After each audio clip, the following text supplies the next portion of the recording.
Hello and welcome to Fit to Speak. I'm E.G. Nova. So glad to have you with us. Lots of medals were won at the Tokyo Olympics, but if the novel coronavirus were its own Olympic sport, sadly, it would get a gold medal in longevity and in breaking all kinds of records for the wrong reasons.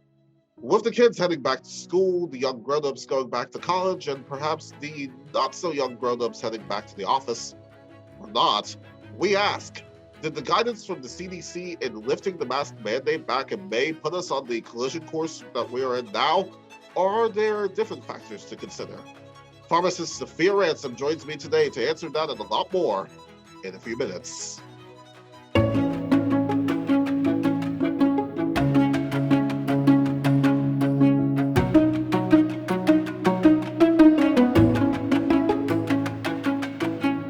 But first, here's a final Jeopardy clue for you. This Jeopardy host's tenure was so short that a McDonald's burger and fries in the closet lasted longer. I don't even need the 30 seconds or to wager anything to provide you the correct question. Who is Mike Richards? And as far as that little McDonald's tidbit, it's not so far-fetched. What was far-fetched is that of the parade of people that auditioned for Jeopardy, of all the people that Sony could have picked to replace the late great Alex Trebek, one of whom did not have the opportunity to even try out, the best that they could do was a guy who seems to have controversy follow him wherever he goes, and Mayim Bialik, who is currently peddling a brain supplement that's got false claims that the supplement is clinically proven. I wonder if her neuroscience degree comes with a money-back guarantee. And don't get me started about her problematic views on vaccination, though it seems that, at least with the COVID vaccine, there was a bit of an epiphany. This year, I'm gonna do something I literally haven't done in 30 years. I'm gonna get a vaccine. I know. And guess what? I'm actually gonna get two. Number one vaccine that I'm gonna get is the COVID vaccine. I can't wait for it. Bring it on. Number two vaccine, I'm gonna get a flu vaccine. My 12 and 15-year-old children have never received a flu vaccine. This year, roll up them shirt sleeves, boys. Vaccines for everyone. Good for Mayim on that one. Look, folks, I have a lot to say here about what's been happening with Jeopardy, and I have a lot of theories about all that has gone down, and it's something that you do not want to miss. So what I'm going to do is that on the 13th of September, we are going to have a special IGTV commentary, an exclusive IGTV commentary on our Instagram page. I want you to go on our page. We are at CSE_media, and I want you to follow us there because on the 13th of September, which just so happens to be when Jeopardy has its season premiere, at least for now, what I'm going to do is we're going to lay this stuff all out there for people to see. And I hope that you'll be able to stick around for that one. Now, here's something that I would have rather not stuck around for. I'm not an economic professor. If you get $800 a week unemployment benefits, and you live with a partner who also is getting $800 a week unemployment benefits, $1,600 a week, Laura, $83,000 a year for that household in unemployment benefits. The median income in America is only $63,000. We're incentivizing people to stay home. What if we gave that additional unemployment benefits to employers to incentivize people to go to work? Well, what if we just cut off the unemployment? I mean, hunger is a pretty powerful thing. I don't mean physical hunger, because people who truly are in need help. I'm talking about people who can work but refuse to work. I have a friend in the military who trains military dogs, Laura, and they only feed a military dog at night because a hungry dog is an obedient dog. Well, if we're not causing people to be hungry to work, then we're providing them with all the meals they need sitting at home. I'm completely with you, Laura. These benefits make absolutely no sense to us. That was Bar Rescue host Jon Taffer, who earlier in August compared restaurant workers who have the absolute temerity to collect unemployment to dogs on Laura Ingram's Fox News program. Those comments obviously not hospitable to the audience that maybe he actually needs for the restaurant that he's going to be opening in DC later this year. Taffer, to his credit, especially after much backlash from the public, apologized for those remarks. But the underlying sentiment that Mr. Taffer brings to the surface here is something that I've heard from some restaurant owners over the past several months, that their workers are absolutely lazy and they're living off handouts from the government. I have not seen any bit of introspection from those same restaurant owners who occupy one of the few industries in the United States where they pay their workers far less than the minimum wage and expect people like you and me to make up the difference in tips. Maybe the business model of some of these restaurants and the mindset of some of these business owners that are whining like babies about, oh, their employees are lazy and that, oh, they're not coming back to work. We can't find people, all kinds of stuff. Oh, the Titanic is sinking, blah, blah, blah, blah, blah. All kinds of, all these nonsense things that I've been hearing from a lot of these people. Maybe their attitudes also, combined with the business model, maybe all of that needs a bit of a rescue. And going back to the whole thing about, oh, the workers are lazy and, they're getting handouts, I do want you to take a look here. Many folks were very quick to point out on social media that Mr. Taffer was provided $60,000, a little over $60,000 in Paycheck Protection Program loans. But among Mr. Taffer's many hats, he also owns a consulting firm bearing his name, and that PPP loan amounted to $107,100. And all told, nearly $170,000 was handed out, get this, handed out to Jon Taffer by the federal government. Now, we did reach out to his publicist to confirm as to whether or not, the information that we presented as far as him getting this money from the government, whether or not this really did happen. We did not hear back. It would be nice if he truly believes his underlying sentiments, inartfully stated as it was, that he'd give back that money to the government, or better yet, give that money to a few mom and pop restaurants, or perhaps maybe some of the bars he's rescued that could actually use the help. The hypocrisy of people like Jon Taffer who complain that, oh, others, the workers and all that, they're getting a handout, while as a business owner, he himself gets a handout through the PPP loans for the federal government. That kind of hypocrisy should be called out. It was an asinine thing that Jon Taffer said, absolutely asinine. And I hope that, as he, correctly apologized for, I hope that he chooses his words a little more carefully going forward. Somebody of his stature should not be saying the things that he's saying. And let me tell you something. Those people who feel that, oh, the government should not be up on their grill and blah, blah, blah, blah, blah, that sort of thing, but we're all too happy to take a check from the government. Well, guess what?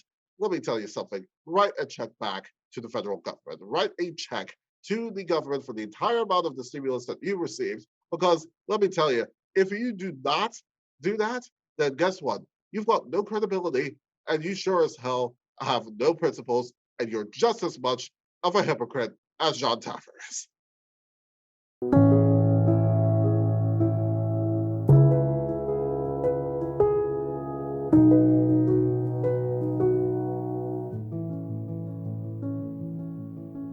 And joining me now is Safiya Ransome, pharmacist with expertise in drug development. Safiya, welcome to the program.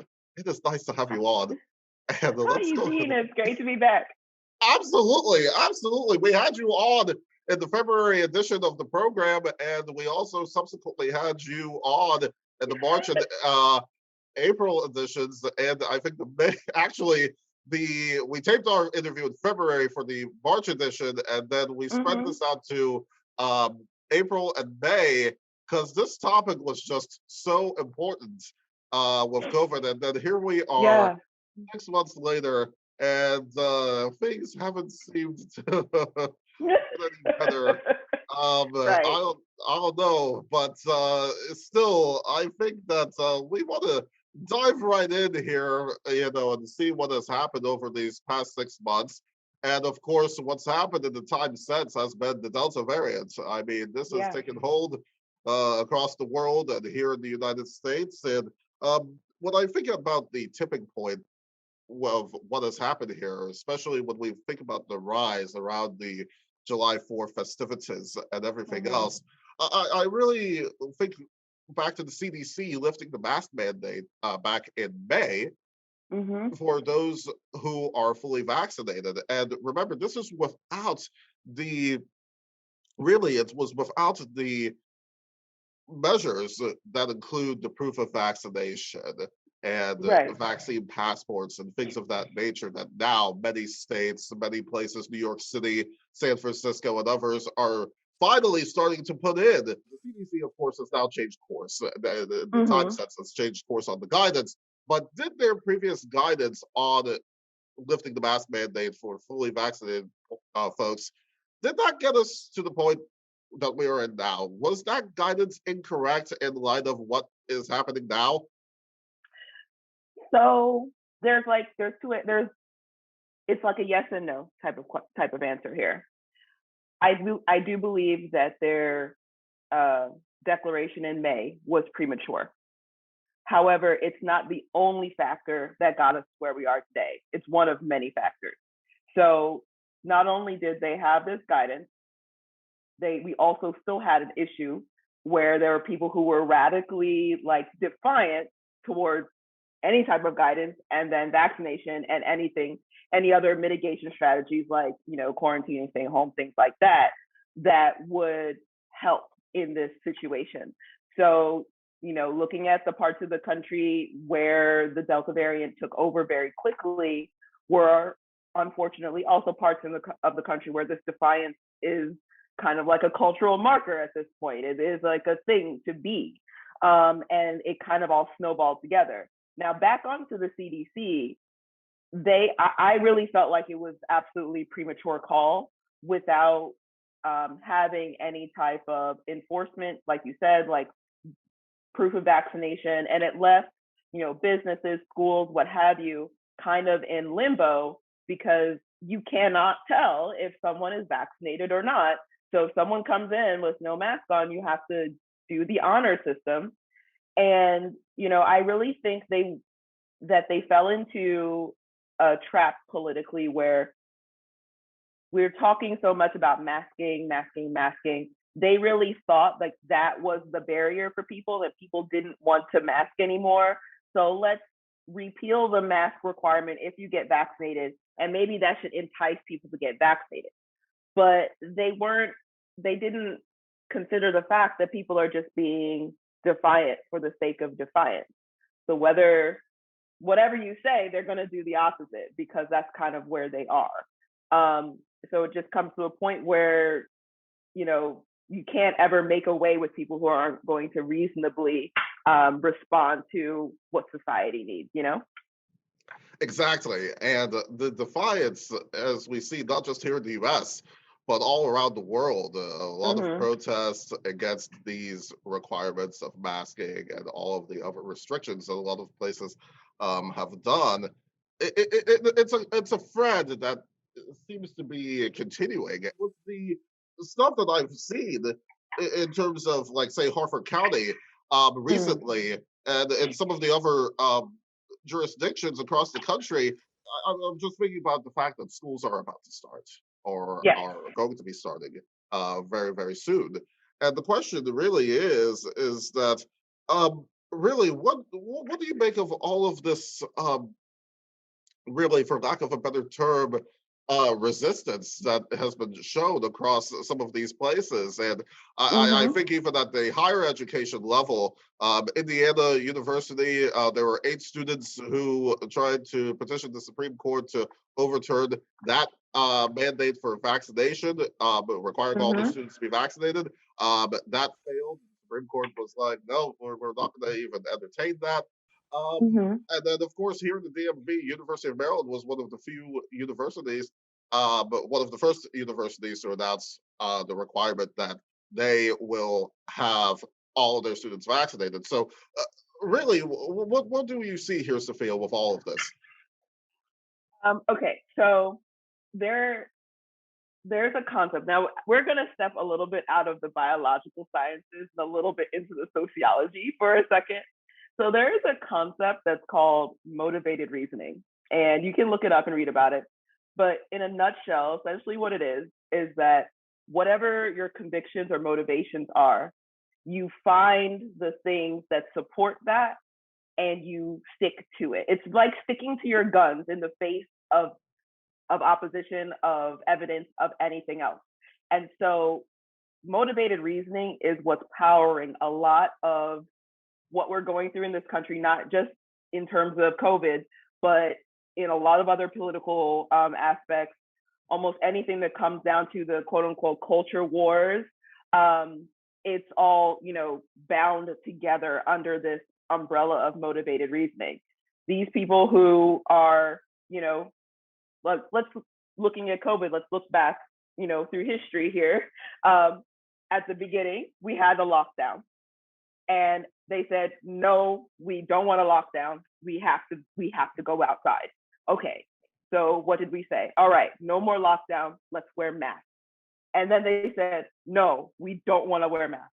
And then we came to the point and we said, okay, you don't have to wear a mask, just get a vaccine. And now we're at, no, we don't want to get a vaccine. So now we're sitting here, reasonably trying to negotiate with people who have no interest in the outcomes that we're trying to achieve. And now we're at, with them. So we're like, you don't want to get a vaccine, you don't want to wear a mask, and you don't want to stay in your house. So like, where does that leave us? And so it's never going to make sense to us. Like, you can't ever explain it unless you just understand this overall concept of people just absolutely deciding to stick to whatever their, mindset, cultural idea, whatever you want to call it or term that, sticking to it is the most important thing to them. And then if you undermine it in any kind of way, that causes some kind of psychic damage that is unacceptable. So we see it in so many arenas. And it's been especially devastating here with COVID because, like, you look at the hospitals, they're full, people are sick, people are dying. We literally have all of the tools together that we need to mitigate the worst of it. And then you have folks coming out to school boards to protest masking. Well, meanwhile, now, like, I think if you look in, Mississippi, like 20,000 children are now in quarantine because they've, within 4 days of school starting, they came out positive. And it really doesn't make sense when you look at, like, last year when school started, because not every place went completely virtual. A lot of these same jurisdictions had mask mandates in their schools last year and had way less cases. Those parents were not coming out the woodwork to protest masking last year. This year, it's a problem because the TV, Facebook, what have you, told them it's a problem now, and you have to stand up and stand against it. And they do it. That's all it is. It is. So they're finding all of this stuff to really just kind of support their narrative, whatever it is. Mm-hmm. And we've seen this stuff, as you said, pretty much all the time, especially in the cable news arena. I'm just looking at Fox News, for example, being one of really the worst offenders when it comes to this. And it seemed that a few weeks ago, Fox, Sean Hannity, some of the conservatives in Congress started to kind of sort of change their tune about some of this stuff. But then I looked at the Salon article that I want to quote here. But it kind of puts the brakes on that, stating, quote, "But in case there was any doubt, a perusal of Hannity's programming in the week since his supposed conversion shows that actually Hannity is still largely focused on stoking confusion, spreading misinformation, and portraying vaccination efforts as a liberal conspiracy against his audience." Now, this is after he said, oh, he believes in the science of vaccination, the power of vaccination. But then, when you look at the show, it's just completely different. So what do you see here? I mean, I'm just also reminded of Kayleigh McEnany and some of the others who want to claim credit for the vaccine, under the Trump administration and all that, but yet they don't want to take it. So help me make sense of this, Safiya. More motivated reasoning. They have an outcome that they want and they will do anything to achieve it. But in the case of the vaccine and giving credit for people and all that, I don't understand why that's even important, because it's not like Trump or anybody in his administration sat down and invented it. Like, this is many, many, many years of work that we just happen to be at a point where they said, scientists said, hey, let's try to apply this technology to this, this situation because we're in an emergency situation. In fact, like if you look at Pfizer didn't even take money for development from Operation Warp Speed. They took distribution money from it, saying, okay, we'll take funds for getting this vaccine out to people. But it was Pfizer that completely fully funded the development of the vaccine with BioNTech. Moderna did take money from Operation Warp Speed as well, but that's just funding. Like it's just putting money on the table. It's not something anybody wouldn't have done. So I don't understand why we have to give credit to Donald Trump for work that scientists essentially have been doing for the last decade and just or more really, and just happen to say, let's try it this time in this emergency situation. It's like, I don't know. It's like, it's your duty to call the fire department when there's a fire, right? Like you're just supposed to do it. You don't expect, a ticker tape parade for that. So, so yeah, like, that's just what's supposed to happen. Now, would it make a difference to people if, they gave them credit? I actually don't even think so at this point, because they are trying to gain points politically when this is not really truly a political issue. They want to turn it into something that it's not supposed to be. And you're just going to create more confusion for people. And there's so many different messages out there now that, just defiance is probably what's going to stick the most for them at this point. It is. And then what about the whole fact that Pfizer now, they're about to approve, actually I should say the FDA is imminently about to approve full authorization of the Pfizer vaccine. Will that get people that were kind of sort of on the fence to kind of move, to actually get vaccinated? Or I think, as you've been saying, will people be like, again, this whole motivated reasoning that we're talking about? It's like, is that going to continue to be a thing even in spite of this approval? Yeah, because people will move the goalposts. Right now, if you're on the internet, a lot of folks are like, well, it's not FDA approved. Da, da, da, da. First of all, if you're concerned that the government is holding a conspiracy against you, why are you, hoping for the FDA to give a positive? That is the government. But leaving that alone, the goalposts will move again. They'll be like, oh, FDA approval was rushed or motivated or, political or what have you, when it's not. Now, the good part about the FDA going ahead and actually approving it is that it does clear the pathway for, employers, school districts, state governments, whoever, to go on and say that in order to be here, to work here, to do whatever it is that you have to do in the company of other people, you need to be vaccinated. And, that's it. If your job is important to you, you'll get your shot. If it's not, if you don't want to, then maybe you'll go find another job. I'm not, I don't want to put people out on the streets or anything like that, but we have a system in this country where people get fired for a lot less, for nothing essentially. So it's for safety. So I do believe vaccination rates are probably going to spike up very quickly if, companies go ahead and start mandating vaccination. Let's hope for that, because it seems that the vaccination rate here in the US fortunately has gone up. And maybe this whole Delta stuff maybe has scared people straight, hasn't it? A little bit. I've heard that, like, I think in a couple weeks since the real spike really got rolling, I think they had like their first day of like 500,000 vaccinations in a day since probably March or April or so. So it did scare some people straight. The other side of that is that for vaccination rates, it's okay, it's great if it increases and goes up, but what we're seeing in this country is that the vaccination rates are like a patchwork.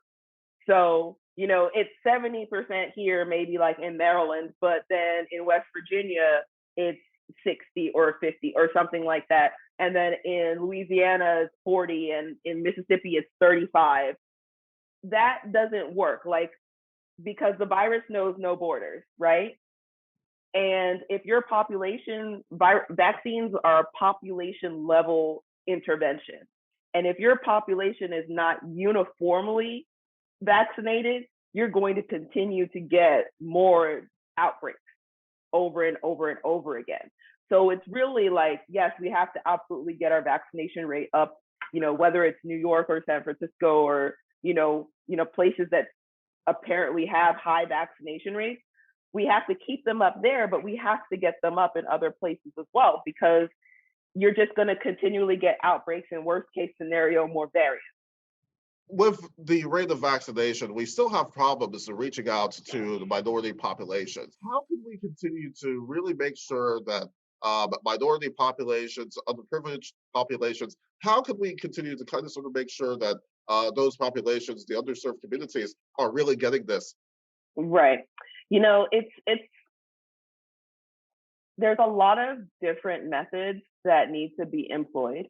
There's not only just the information, environment that needs to, continually give the correct data and information to people, but also we have to take the vaccine to people in certain areas, in certain places. Like, I can't remember exactly where, but there are, places where people are getting vaccinated in their homes. I think they're doing that in New York City, for instance. Mm-hmm. Like, if you want an in-home vaccination, they will bring it to you. They don't care if you want Moderna, Pfizer, J&J. They will bring you the whole menu and give you whatever shot it is that you need, right? Mm-hmm. And that's really important for people who are, have, disabilities and things like that. But then there are also people who are genuinely afraid of side effects, that maybe they can't take a day off of work if they, feel a little sluggish after they get their first shot. And there are people who are just like, okay, I can't do that. I can't get a day off, so I'm not going to. So, you need to make sure that businesses are giving people the 2-3 days after each shot to go home and recuperate. Now, I personally didn't have any significant side effects aside from my arm hurting me for, 24 hours after. But I know other people that are like, oh, like my brother, for instance, that slept all day afterwards. So, everybody's a little bit different. And if we need that, paid time off to make sure people get vaccinated, that'll help. But, take it to people's workplaces, have a vaccination day. Everybody who's working in, the fast food restaurant gets vaccinated today. And, the next day we're closed, everybody gets a day off, something like that. Anything to get people vaccinated and, safely. Get people to where they are, reach people where they are is the key. Exactly. To all of this. I think it's definitely very important as well. Mm-hmm. And looking at what's going on in the fall, and everything, as the kids go back to school, the grown-ups may or may not be heading back to the office. We mm-hmm. have some places that are going to be delaying some stuff until later in the fall. What does that look like? What does the schools, what does the workplace look like in the fall? And what advice would you have for people as we move forward in all this? Because this is going to continue this. Mm-hmm. Yeah, it's really, really difficult. And I know with all of the different patchwork rules across different cities and states and things, that will make it even harder to just have like a blanket, recommendation. Personally, I'm still a very big fan of work from home. I think that people who work in office environments that can work from home should be able to continue to do that, whether it's by choice or if they feel like they're safer doing that. That's just, I think, easier with the mode that we've been in so far, rather than bringing people in, risking exposure if everybody's not vaccinated, and so on and so forth. As for school and things like that, different school districts are doing things differently. I know here in Prince George's County, for instance, they're going to have masks in school, and they're also going to make sure that they've been doing all summer actually vaccination drives to get everybody over 12 vaccinated, things like that. The thing is that we need to be flexible with each other. Offices and workplaces need to understand that, hey, maybe these little kids under 12 can't go to school and their mom and their dad need to be home. And that's just that. Like, you've been home the whole year anyway, right? Like, just let them be. Schools need to understand that sometimes, kids don't want to wear a mask, or parents might be a little bit irritated, but your job is to keep everybody safe. But we do have to be flexible and understanding and gracious towards each other when everybody's acting with their best intentions and in play.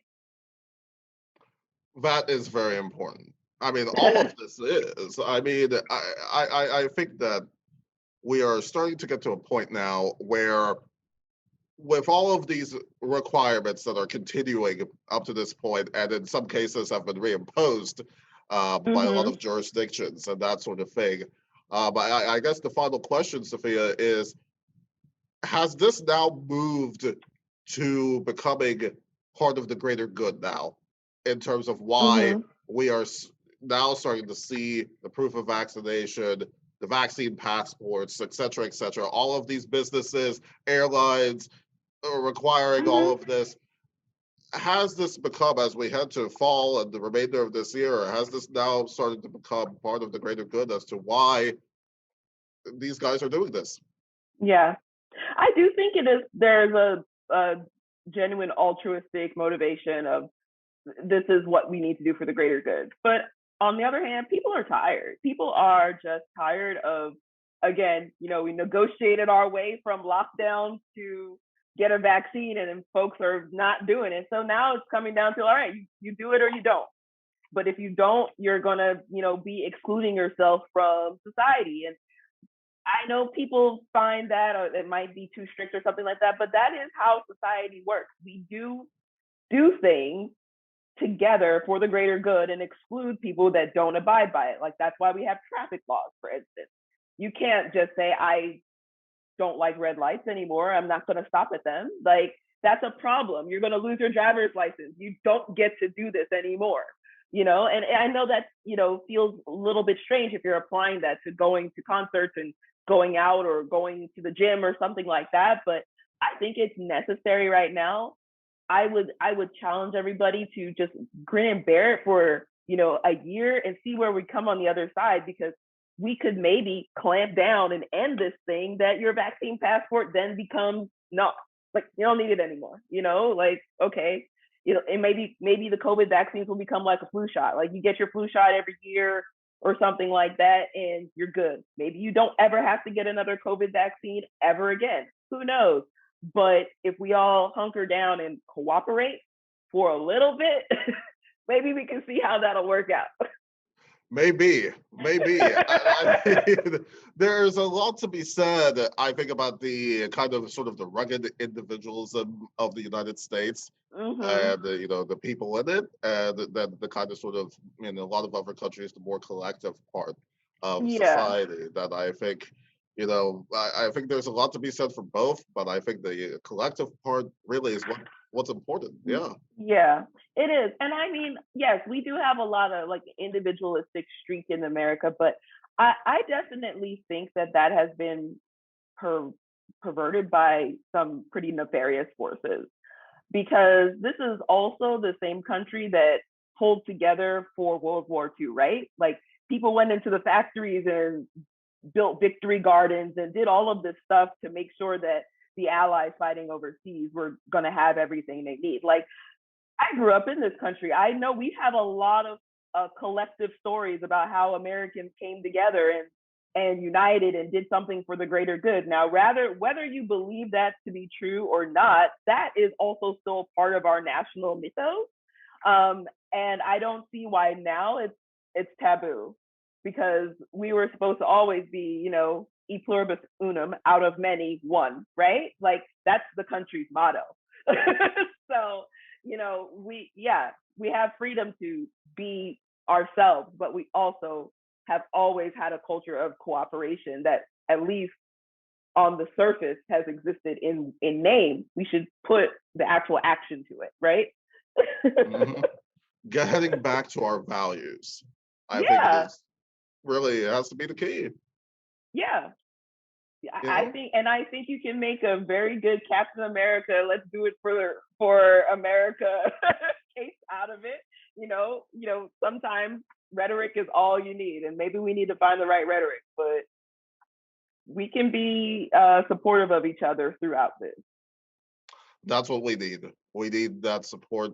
And I think that's a good note to end this interview on. So Safiya Ransome, pharmacist with expertise in drug development, thank you so much for joining me today. Great. I'm so happy to be here, Eugene. I'm so excited. Thank you.